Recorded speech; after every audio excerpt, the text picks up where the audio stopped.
Ao amanhecer, o rio Purus nos aguarda.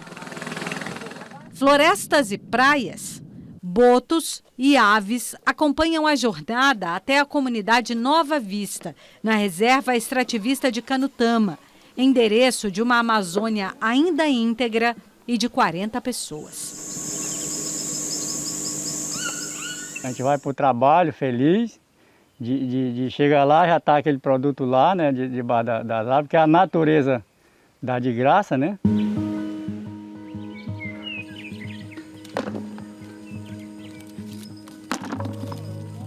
No Repórter Eco de hoje, você vai ver como a produção de óleos vegetais extraídos das sementes da Amazônia pode ajudar a proteger a maior floresta tropical do mundo. E veja também. Especialistas fazem um balanço dos avanços e retrocessos de temas socioambientais em 2021 e avaliam quais são os principais desafios de 2022. E grupo de brasileiros reconstrói casco 3D em fêmea de jabuti ferida em incêndio e entra para o livro dos recordes como o primeiro projeto desse tipo no mundo.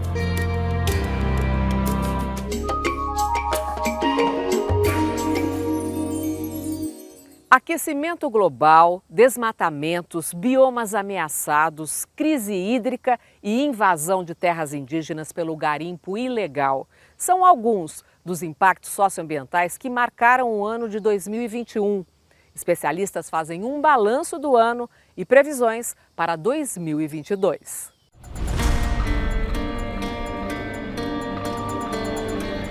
Em 2021, a emergência climática esteve no centro do debate global. O Brasil, dono da maior floresta tropical do mundo, também lidera a destruição. Índices recordes de desmatamentos e queimadas são responsáveis pela maior parte das emissões nacionais de gases de efeito estufa. Um ano para não ser esquecido. Qual a sua análise sobre o tema desmatamento? Encerramos 2021 muito pior ainda do que começamos, isso não há a menor dúvida. Os números do INPE mostram isso claramente. Aumento de 21% no desmatamento. O Brasil desmatou uma área equivalente à metade da Bélgica neste ano. Todos esses desmatamentos são associados com atividades ilegais, invasões de terras indígenas por garimpeiros, grileiros invadindo terras públicas que pertencem a toda a sociedade brasileira. Isso tem que parar urgentemente.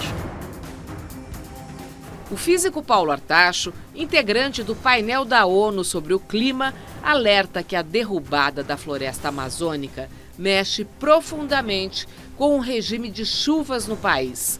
A segurança hídrica está cada vez mais ameaçada. O Brasil vai ter um quadro de redução na chuva ao longo de quase todo o território nacional. Então, aonde o agronegócio mais floresce hoje, que é Mato Grosso, Goiás, Tocantins, vão se tornar regiões muito mais secas do que nós temos hoje. Qual é a urgência do desmatamento zero na Amazônia, na sua opinião? A urgência para ontem. Se o Brasil tivesse escutado a ciência e não permitido o crescimento do desmatamento brutal que tivemos ao longo dos últimos anos, certamente estaríamos numa posição bem melhor de segurança hídrica, de segurança alimentar. A nossa imagem no exterior não seria uma imagem muito ruim como a que o Brasil tem hoje, que nós vimos isso na COP26. As nações mais ricas e países em desenvolvimento, como o Brasil, tiveram a oportunidade de entrar para a história e conter a temperatura média do planeta em 1,5 graus Celsius. Mas o Acordo de Glasgow, firmado pelos participantes da COP26, foi marcado pelo retrocesso. A resposta da ciência é muito clara. Se todos os países, inclusive o Brasil, cumprirem as suas metas acordadas no documento, na COP26 em Glasgow, o planeta ainda vai se aquecer 2,7 graus centígrados em média, o que significa um aumento no Brasil Central de 3,5 graus Celsius. Isto vai ter um impacto muito forte sobre a economia e a sociedade brasileira. O ano também foi difícil para os povos indígenas. Apesar dos ataques contínuos, das invasões de seus territórios, da violência contra as lideranças, eles seguem organizados na luta pelos seus direitos. A força da jovem indígena brasileira na abertura da COP26, a Conferência das Nações Unidas sobre o Clima, talvez tenha sido uma das raríssimas boas notícias de 2021. Ao convidar a Tchai Suruí para abrir a Conferência das Partes, a Convenção de Biodiversidade e as Nações Unidas, elas sinalizam para todos nós e para o mundo qual é a importância que eles dão aos povos indígenas. Então, uma jovem indígena simbolizando a esperança e a perspectiva de futuro. Adriana, de forma geral, como é que foi 2021 para os povos indígenas do Brasil? Eles seguiram sofrendo com uma série de ameaças e pressões, tanto do ponto de vista daqueles agentes que atuam na ilegalidade localmente, invadindo as terras indígenas, como é o caso principalmente do garimpo ilegal, mas também com medidas do governo, né, ações que o governo tomou no sentido de enfraquecer os direitos indígenas. Adriane, como é que está a situação dos povos isolados? A gente hoje chama de povos indígenas isolados em respeito à opção dessas comunidades de se manterem em isolamento, né, do contato com a nossa sociedade. E o que o governo vem fazendo é tentando alterar essa política para gerar possibilidades de permitir o contato, inclusive de missionários religiosos, e colocando a saúde dessas comunidades em risco. Além disso, o governo está demorando a tomar as decisões da renovação, né, do reconhecimento dos territórios que são destinados a esses povos isolados. O papel do Estado é determinar a reserva dessas áreas, enquanto os estudos são feitos para que elas sejam formalmente demarcadas. E esse processo de reserva, ele é temporário, ele precisa ser renovado. A gente pode entender que tanto os povos isolados como os outros povos indígenas do Brasil foram abandonados por este governo que está aí? Na verdade, eu acho que é pior do que o abandono, é um ataque do próprio governo contra os povos indígenas. Então, talvez seria melhor se o governo esquecesse os povos indígenas, mas não, o governo tem sido proativo em estimular a invasão, né, e em estimular a fragilidade dos direitos indígenas, atentando contra a própria Constituição brasileira. Há esperança de futuro saudável já para 2022? Tem alguma coisa positiva para a gente esperar? O que eu acho que a gente pode esperar para 2022 é muita luta, muita energia de resistência para que a gente possa refletir sobre a nossa realidade, pensar como é que nós queremos fazer a mudança nesse país. O que esperamos é de que a mobilização social, os jovens que estão se manifestando cada vez mais, possam mudar esta trajetória para que a gente possa construir uma sociedade mais sustentável no curto prazo.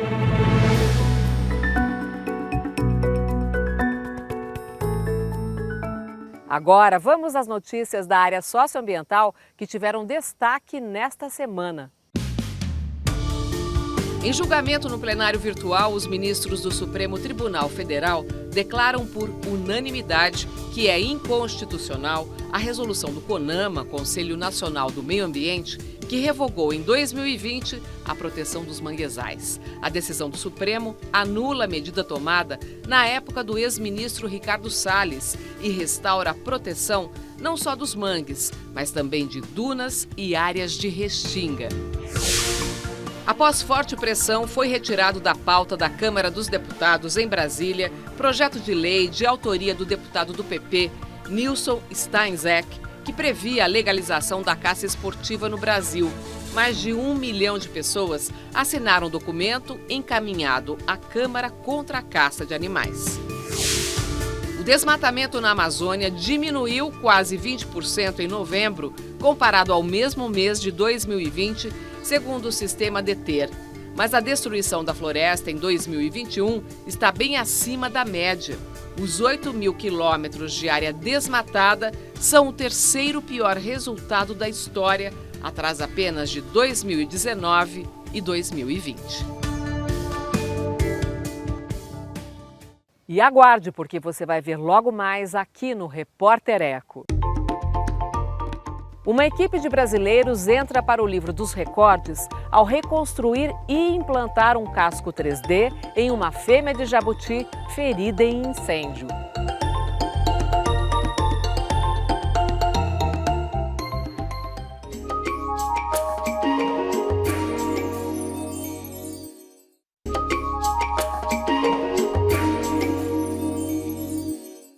Uma equipe de brasileiros reconstruiu e implantou um casco feito em impressora 3D em uma fêmea de jabuti.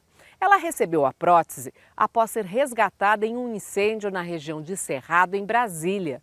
A técnica, que pode salvar outras espécies, entrou para o Guinness Book de 2022, o livro dos recordes.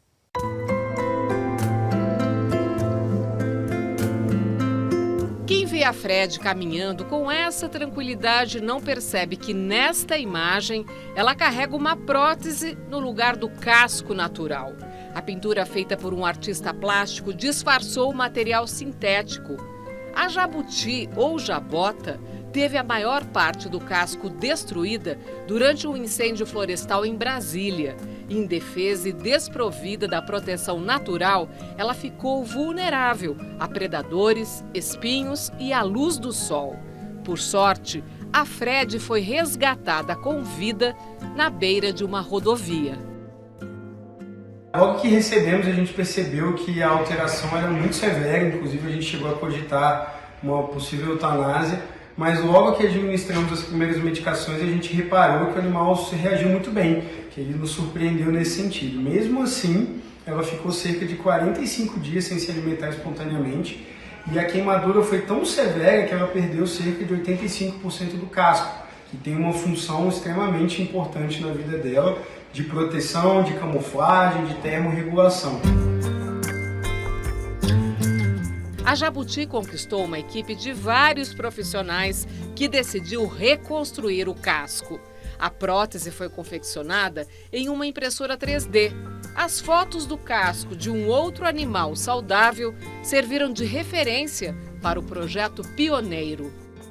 O primeiro desafio foi a gente projetar esse casco, e para isso nós tivemos que lançar mão de um doador virtual, ou seja, um jabuti que tinha um casco completo. A gente digitalizou esse casco utilizando uma técnica de fotogrametria, que é uma digitalização 3D através de fotografias.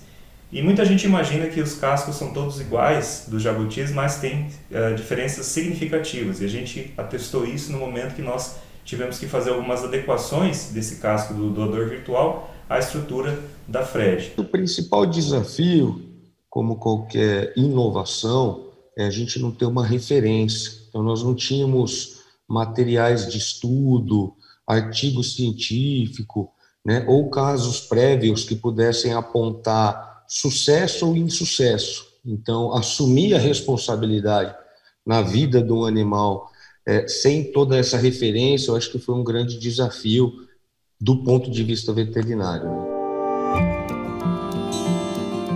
Depois de alguns ajustes, as peças se encaixaram perfeitamente na Fred.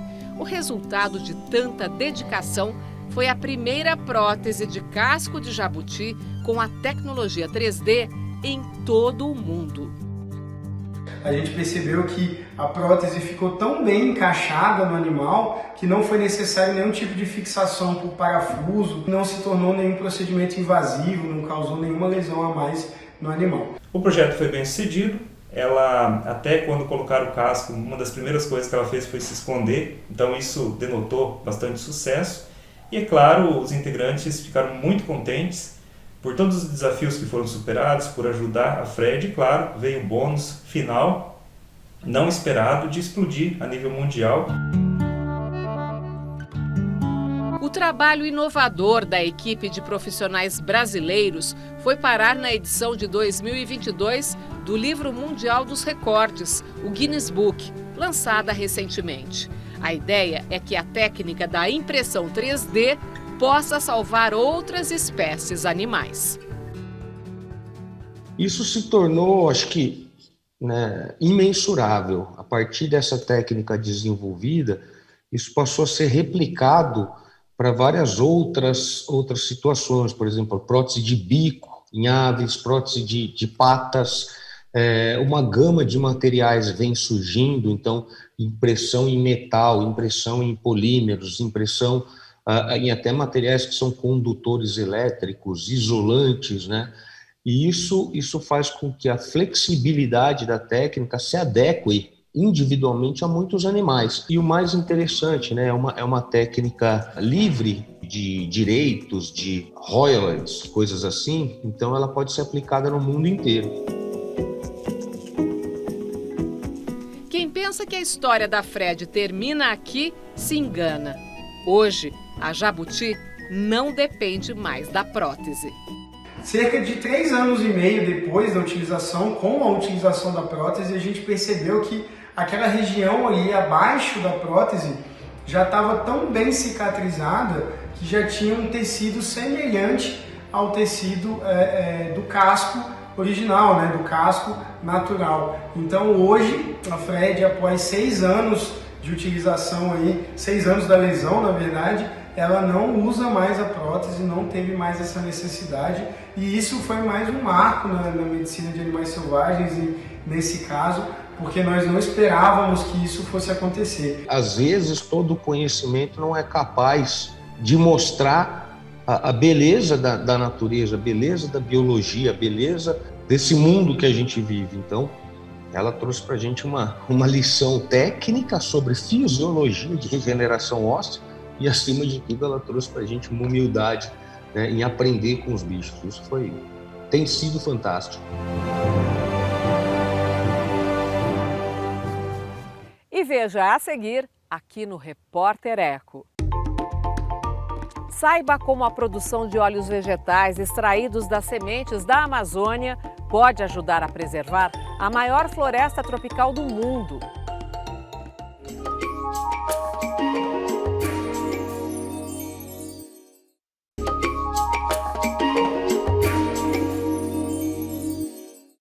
Murumuru, tucumã, andiroba. A produção de óleos vegetais extraídos da diversidade de sementes da Amazônia pode garantir a recuperação da floresta em uma das regiões onde mais cresce o desmatamento, a divisa entre os estados do Acre, Amazonas e Rondônia. É o que você vai ver na reportagem de Laís Duarte, produzida em parceria com o Amazon Rainforest Journalism Fund e o Pulitzer Center.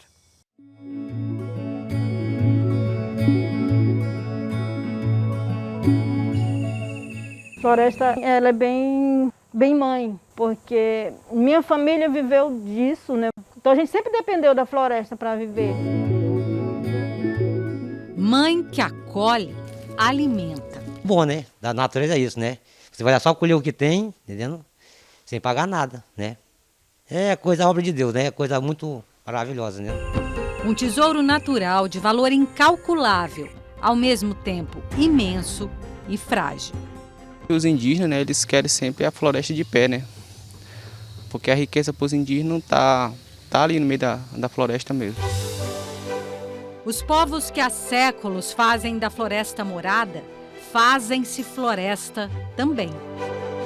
Gente que protege, vizinha de quem destrói, em uma região onde a devastação avança sobre a biodiversidade, sobre os rios, as terras, no encontro do Acre, Amazonas e Rondônia.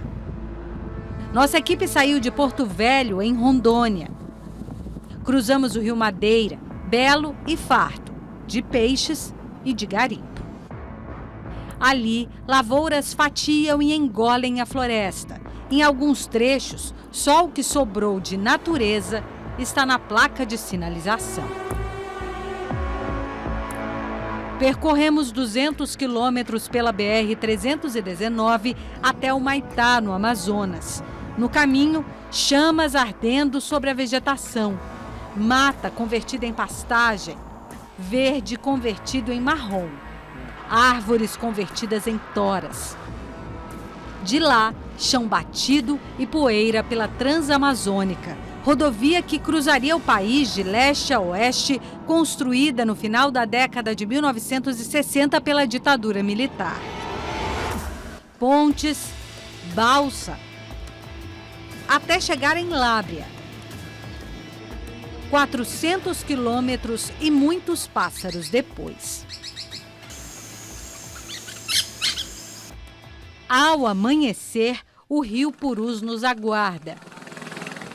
Florestas e praias, botos e aves acompanham a jornada até a comunidade Nova Vista, na reserva extrativista de Canutama, endereço de uma Amazônia ainda íntegra e de 40 pessoas. A gente vai para o trabalho feliz, de chegar lá, já está aquele produto lá, né, debaixo das árvores, que a natureza dá de graça, né? Do alto das árvores cai o murumuru, fruto que significa sustento e trabalho para a comunidade Nova Vista. Só esse ano, embrenhados em meio à floresta, os moradores coletaram mais de 5 toneladas. Passa o dia no mato, chega às 5 horas, passa o dia trabalhando, em casa a gente traz o produto, né? No mato, Luzia aprendeu o que muita gente da cidade desconhece, que aqui na floresta a riqueza dá em árvore. Além do murumuru, coleta andiroba, castanha. Por que você gosta? Porque eu não gosto de estar em casa. Não gosto, eu gosto de passar o dia na mata, assim. Cada passo é acompanhado de perto pelo Instituto de Conservação e Desenvolvimento Sustentável da Amazônia, o IDESAM. Quando a gente faz um reforço junto ao comunitário, a pessoa que está aqui, que recebe uma renda justa para continuar vivendo dignamente na sua casa, no seu território, sem precisar procurar um emprego na cidade, onde ele não será valorizado, onde muitas vezes ele vai passar uma necessidade na cidade que aqui ele não passa. Mas muitas vezes ele precisa sair daqui porque não consegue renda. A produção garante a sobrevivência da comunidade e a comunidade garante a conservação da floresta amazônica que viu seu Raimundo nascer. Quem não mora aqui dentro, ele vem com outra visão, ele já vem com a visão, já se acabar, não estou nem aí quando moro lá. Se todo mundo pensasse em preservar para o nosso futuro dos nossos filhos, né, dos nossos netos, né, dos que estão vindo aí, dos que estão para vir, né? De barco, as sementes seguem para a cidade, para a sede da Aspax, a Associação dos Produtores Agroextrativistas da Colônia do Sardinha. São quebradas, separadas por mãos cuidadosas, prensadas e filtradas. Escorrem daqui os óleos vegetais da andiroba e a manteiga de murumuru, e todo o resíduo é reaproveitado. Quando ele sai daqui, a gente manda uma amostra, geralmente para a empresa que vai comprar, né? Geralmente é empresa de cosméticos.